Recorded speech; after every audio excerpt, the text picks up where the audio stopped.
Welcome back once again, Stern Grovers from around the world, to the virtual education program presented by the Stern Grove Festival Association. I'm Dr. Jaz Sawyer, and we are back for Class 7, Part C of our musical styles.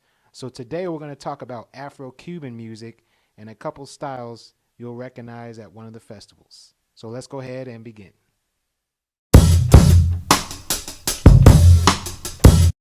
All right, drummers, so today we're going to talk about Afro-Cuban music.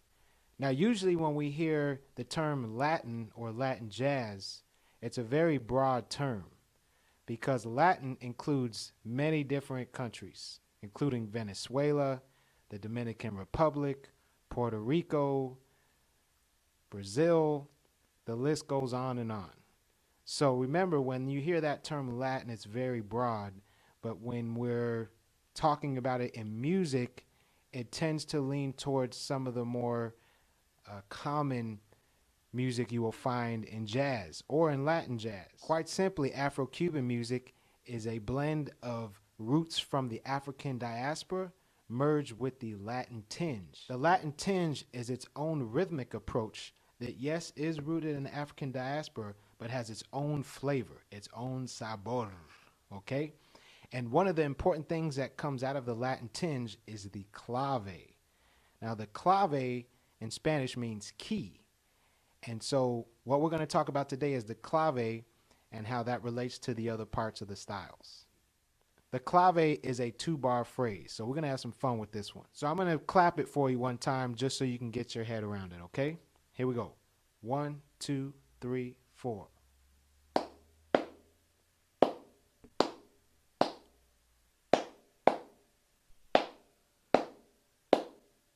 Okay, so what we heard there is we heard 2 notes. Those beats come on beats 2 and 3.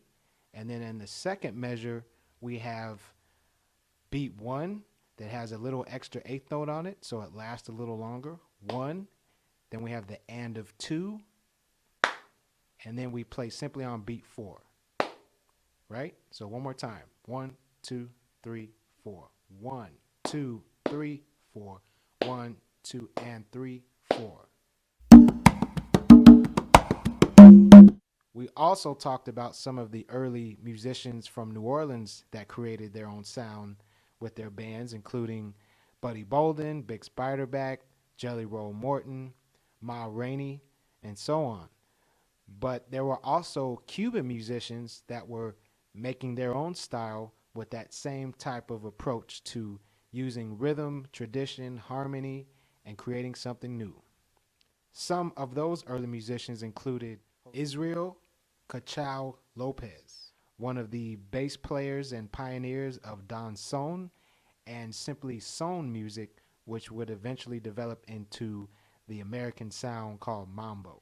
Also, Celia Cruz, one of the prime innovators of Cuban music, bringing her sound, tradition, and roots to the American sound and blending it all together. And she would also collaborate with the multi-percussionist Tito Puente. And just like Lionel Hampton, Tito Puente played the vibraphone and drums, but he incorporated some of his Puerto Rican roots and rhythms into the Latin jazz harmonies. And that's how we would really get that American mambo sound. Now I'm going to play a little cha-cha-cha pattern, and I want you to keep the clave, okay?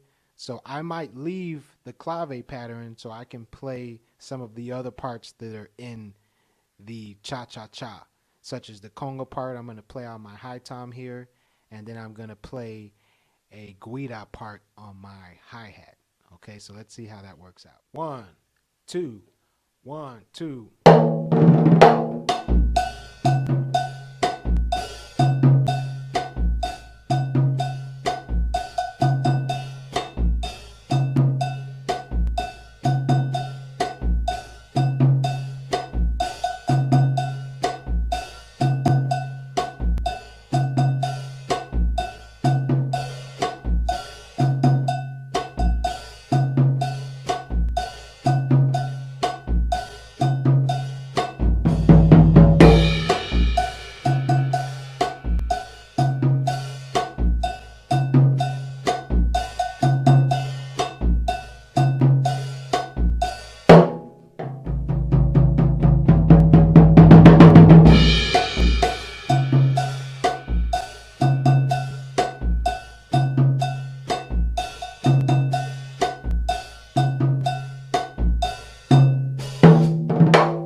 been playing the clave, what we call starting on the two side. And what that means is we start the phrase that starts with the two notes. 1, 2, 3, 4. 1, 2, and 3, 4. This time we're going to try it starting on the 3 side, which means we'll start on the second measure. Okay, this is known as 3-2 son clave. So let's try this. 1, 2, and 3, 4. 1, 2, 3, 4. 1, 2, and 3, 4. 1, 2. So I'm going to play a little faster, but I'm going to use a son groove. 1, 2, 1, 2, 3, 4. Bop, bop, bop. Right? This is you guys. 1, 2, 3, 4. 1, 2, 3, 4.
Now, there's a percussion group in Cuba that was one of my biggest influence and one of my favorite drum groups of all time, called Los Moniquitos de Matanzas. They're from Matanzas, Cuba, and they practice the folkloric traditional music from the African roots and ancestors, along with the tradition of Cuba. Okay, now we're going to stay in our 3-2 clave pattern, but we're going to change it up a little bit and use a traditional folkloric rumba clave. Our 3-2 son clave goes like this.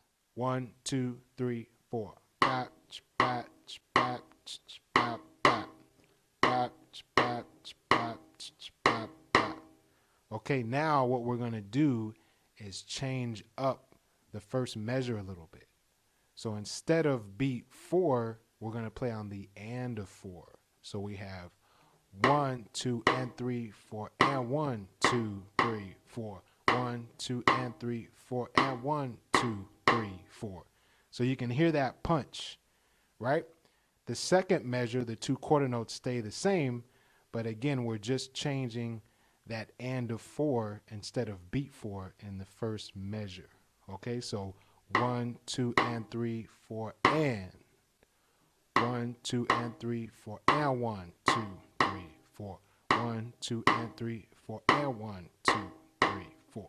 1, 2, and 3, 4, and 1, 2, 3. Let's just jam on that for a little bit, okay? 1, 2, 3, 4. Bop, bop, bop.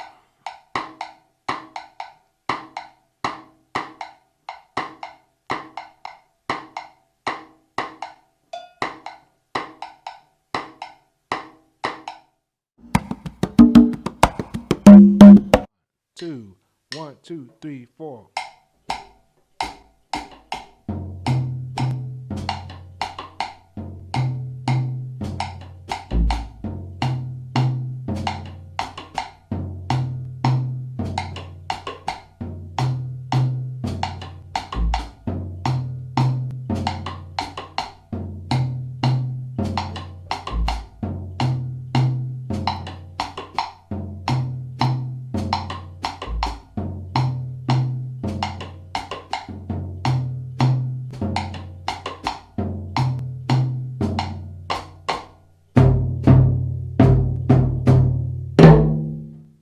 Let's try a little faster.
'So the goal here was so you can identify some of the parts of the traditional Cuban rumba style as well as the son, so you'll know how to recognize that style when you see it. Okay, we're going to shift gears a little bit and play one of my favorite patterns, or one of the popular patterns of the day, is a style called SONGO. Now, SONGO is a Cuban funk. And what that means is you take the traditional Cuban rhythms, like some of the ones we were playing, the clave, some of the most important parts, and we merge that with some of the American funk at the time. And primarily, end of the 1970s is when the music really took off. One of my favorite groups of all time is Los Van Van, and they've been at the Stern Grove Festival several times over the years. Samuel, the drummer, one of my favorites, who combines the timbales along with the drum set. Really cool. And the style of SONGO was crafted out of the rhythmic brilliance of Jose Luis Quintera, also known as Changuito, one of the innovators and founders of that style. And what made it so unique, in the 1970s, there was an explosion of American music with incorporating the funk styles and different electronic sounds. But what Changuito did is take the traditional timbales used in soul music and would add a snare drum or a bass drum. That way he could funk it up a little bit. Okay, he can make it a little more groovy and change different patterns. Because traditional soul music does not have drum set. It has congas, maracas, other types of percussion, right? Okay, so sticking in that style, we're gonna play a little SONGO, a little Cuban funk. Okay, 1, 2, 1, 2, 3, 4.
Let's start with the cha-cha pattern. 2 measures of time, 2 measures of solo. 1, 2, 3. 1 time, 2. Solo. Solo. Good, here we go. 1. Solo. Solo. Here we go. Time. Next solo. 1. 4. Next solo. 1. Here we go. 1. Last time.